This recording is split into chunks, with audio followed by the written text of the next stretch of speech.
welcome to the semi-final round of Research Challenge in Thailand. In this round, you will have the opportunity to showcase your skill and knowledge through a 10-minute presentation, followed by a 10-minute Q&A session with the judges. When there is 1 minute remaining for both sessions, you will see the sign 1 minute left. I will say time when the time is up. All presentation and Q&A must be stopped. You will have another 5-minute session for further comments and recommendations from the judges. If there is any, now let me introduce our esteemed judge for today. The first one, Khun Warat Tharama, Senior Equity Research Associate, Kasikorn Securities. Second, Khun Pop Kuruwanit, Global Market Sales, UBS. Third, Khun Duladet Big, Senior Analyst, DBS Victor Securities. Number 4 is Khun Amon Somboon, Ex-Spring Capital Head of Investment and Business Development. You may begin your presentation when you are ready. The timer will start when you start presenting. Best of luck.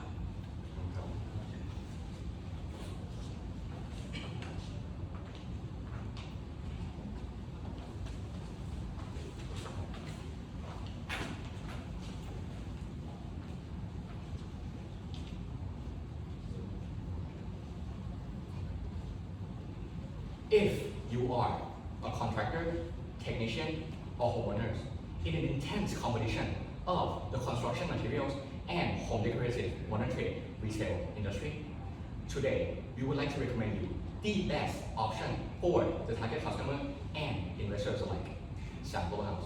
Good morning, distinguished judges. We issue a buy recommendation of 20.4 baht per share with a 19.33% upside, supported by 4 key catalysts. A favorable growth environment in Thailand and ASEAN, a shift in customer behavior and increase in spending power, a strategic expansion plan supported by the company's strong balance sheet, and lastly, being the best cost driver while having a superior ESG program. Siam Global House revenue segment can be broken down into construction materials and home decorative, with a strategy being organic horizontal growth integration. It also has subsidiaries and holdings across countries in ASEAN. First, let's look at the big picture. The construction industry in Thailand is surging with investment in mega projects and infrastructure improvement. Additionally, in ASEAN, the same story could be said with Thailand urbanization rate at 57%, providing ample room for growth for other countries in ASEAN to catch up. Supported by the fact that in Asia, it is the second fastest growing construction industry region in the world. Meanwhile, the customer spending power has increased with an increase in agricultural prices all across the board, supported by the fact that the farmer subsidies of 20,000 baht and a potential digital wallet policies, all contributing to an upward trajectory of the Thailand Consumer Confidence Index and the farmer's income. There's also a notable shift in customer behavior where people are preferring a one-stop shop stores more, where all the products and services are located in one place. All of this contributing to a 4.5% CAGR in home improvement retail industry. So, what's next for the company? Through the key drivers, Global is ruling the North and Northeast by owning stores 4 times higher than here, aiming to reach a 101 store by 2025. They are minimizing the cannibalization effect by spacing stores 50 kilometers apart in the residential area and targeting the untapped demand that are low penetrated by other rivals. Furthermore, the growth plan is achievable due to the sufficient CapEx with an average cash adequacy ratio of 1.4 times, together with a strong balance sheet that further enhances loan capacity. Moreover, the automated storage and retrieval system help reducing the energy consumption by 3 to 5%, cutting down the forklift usage by 50% and optimizes space, saving around 40% of overall spaces. This leads to the shortened payback period from 7 to 5 years. For the 4 key drivers, Global's best cost provider strategy helps boost up margin by having the most branches, product varieties, and highest house brand proportion to revenue compared to peers, with a low-cost product import from Guangxi allow for competitive pricing. After we discussing the competitive advantages, we anticipate the global house market share to grow from 19% to 22% by the end of year. Global House also emphasizes the ESG to serve the world by being the first to fully install the solar rooftop in every store. And socially, they are helping the local communities to get jobs with the Shangri application. And lastly,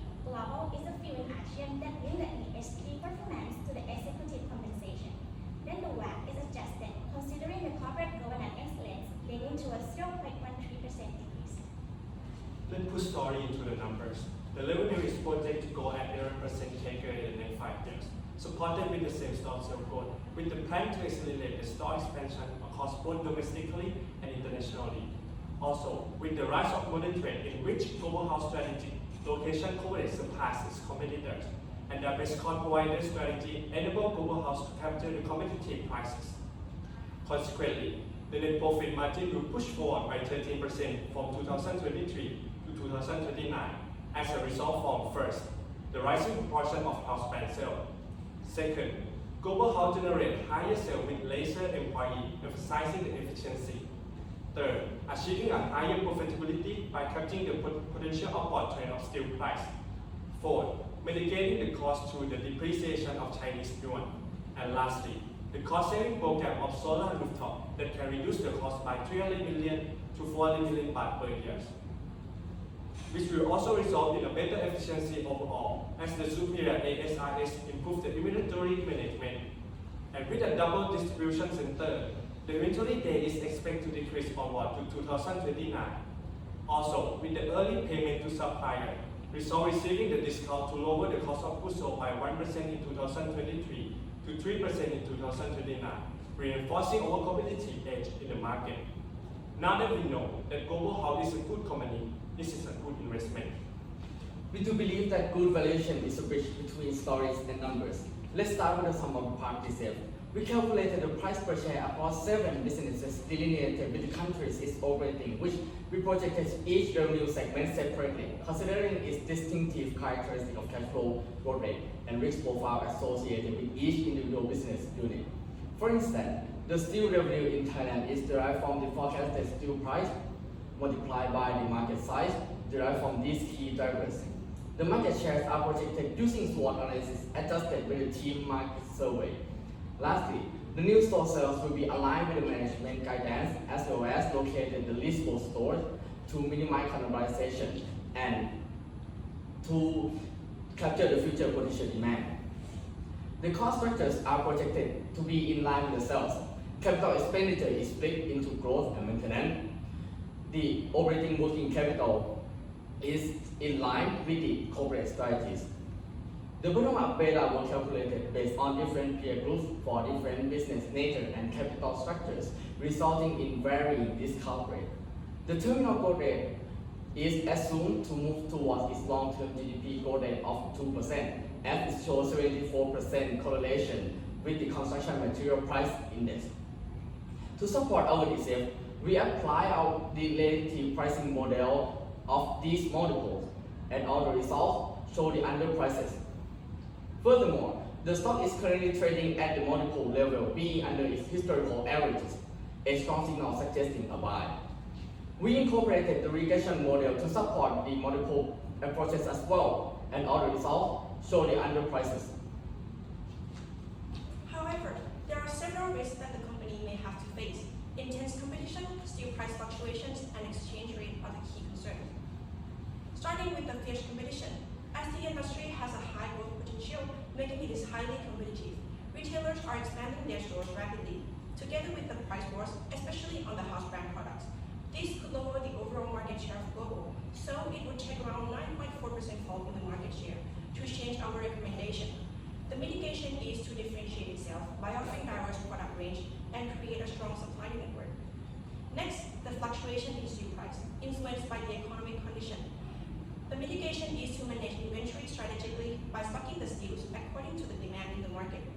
Though this is high in probability, its peak is already passed as the economy is more stable, so it would take up to 32.7% fall in the steel price to change our recommendation. And last, exchange rate. Since Global also operates abroad, so it is exposed to currency differences, especially Chinese yuan, as most of the house brand products are imported from China. So it would take around 22.5% appreciation in Chinese yuan to change our recommendation. And the mitigation here is to engage in hedging strategies such as forward contract and monitor the currency volatilities. To complete our analysis, we ran 100,000 times of simulation, suggesting 72.6% supporting our buy recommendation with a target price of 20.4 baht per share and the upside of 19.33%. These all result from the favorable environment fostering growth, shifting in customer behavior, strategic expansion plan, and the company's best cost provider strategy. And now, it's time to make Global House to be part of your home. Thank you, and now the floor is open for your question. Here is a Q&A session.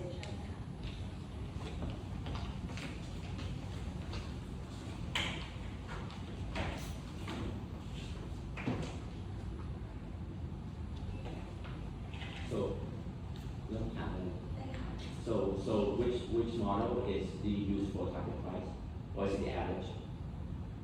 Thank you for the question. We use 100% DCF to calculate the variation because we want to incorporate the company strategy and competitive advantage into the variation in term to reflect the long-term value of the company, which we also back up with the relative pricing of this multiple, and which consider it more realistic and accurate. So what is your WACC rate and growth rate?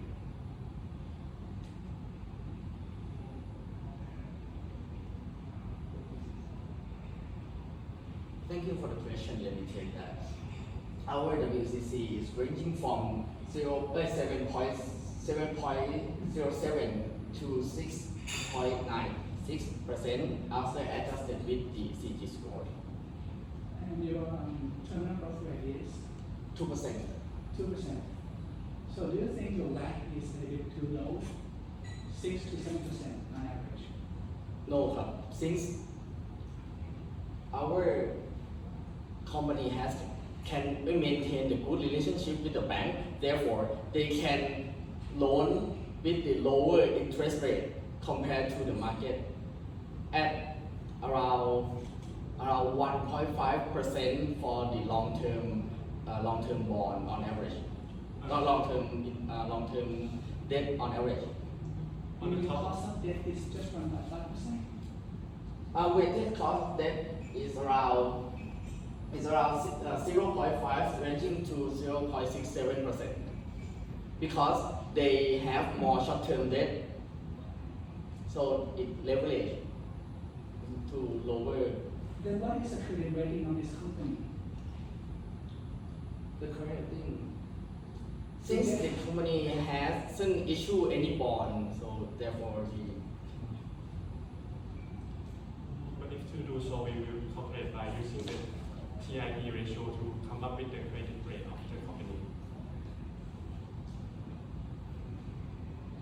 To add on to my colleague, for the WACC, we are tracking the low WACC because we have a DE ratio that very low compared to the peers. So therefore, the cost of capital we are lower compared to peers. How many stages of DCF you use in difference in growth assumptions?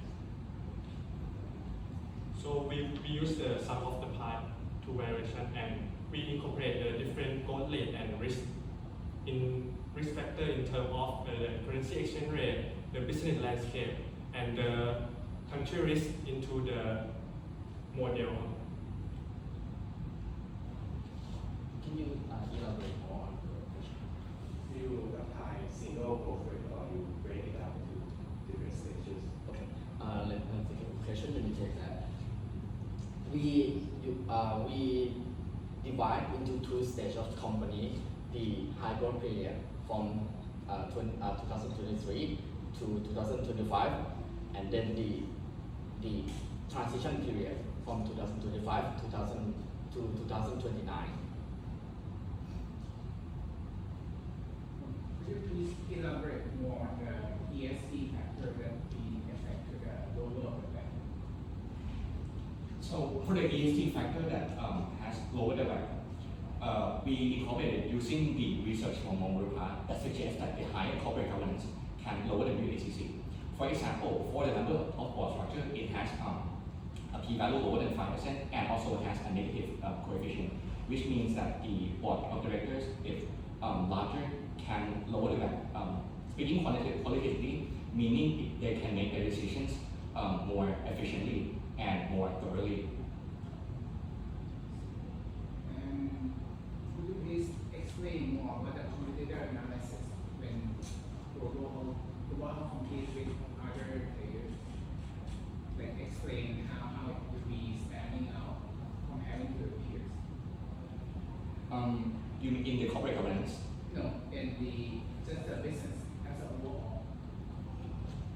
Thank you for the question. With our global have a strong store expansion into the tier 2 and tier 3, which the competitor yet start to expand into that area. So we can capture the potential for demand in that area in tier 2 and tier 3, which we consider tier 2, tier 3 by considering the housing density for each province. Therefore, we can capture by, and also we have a best cost provider strategy, which we have the highest category of product, which is around 290 SKU, and we have a lower price compared to the peers. So we can capture, overall we can capture it our purpose to capture the demand in the new market. On top of that, thanks to the ASI system, we can reduce the store size by 40%. Therefore, we can penetrate into the potential market with the limited space availability. So what is the same-store sales growth rate assumption? The same store sales growth assumption we do. The key driver is the rise of the modern trade, in which the global health strategic You know, what is the percentage growth? What numbers do we use? The SSG is ranging from 1.5% to 2% annually.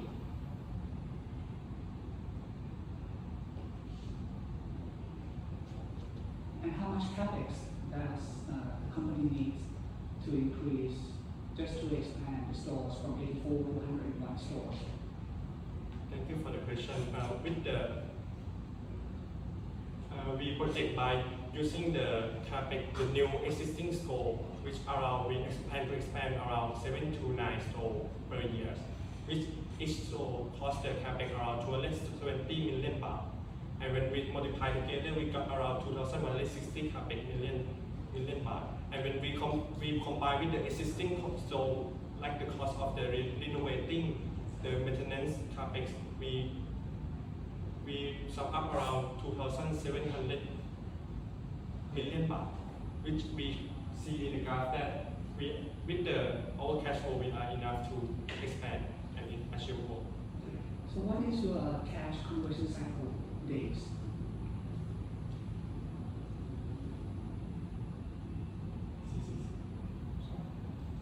Our cash conversion cycle days is around 160 days at the end of ERP period.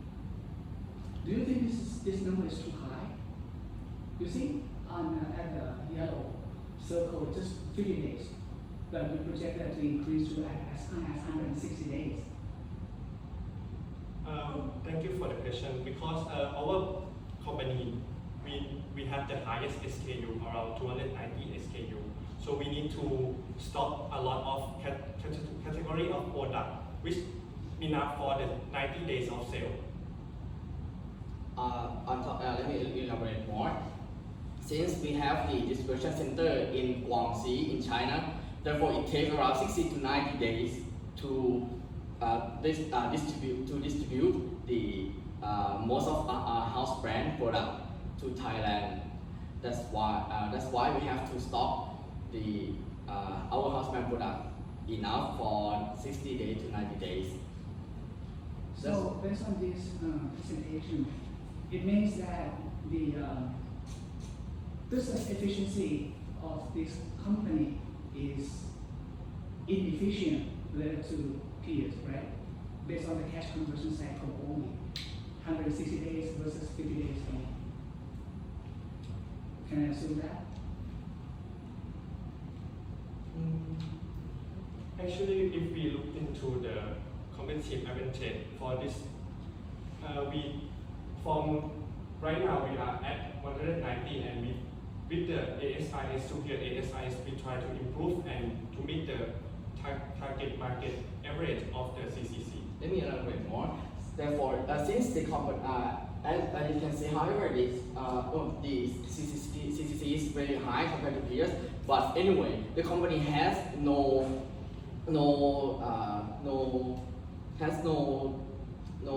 negative effect from this one, since they have enough cash on hand and enough cash generated from the cash flow from operating.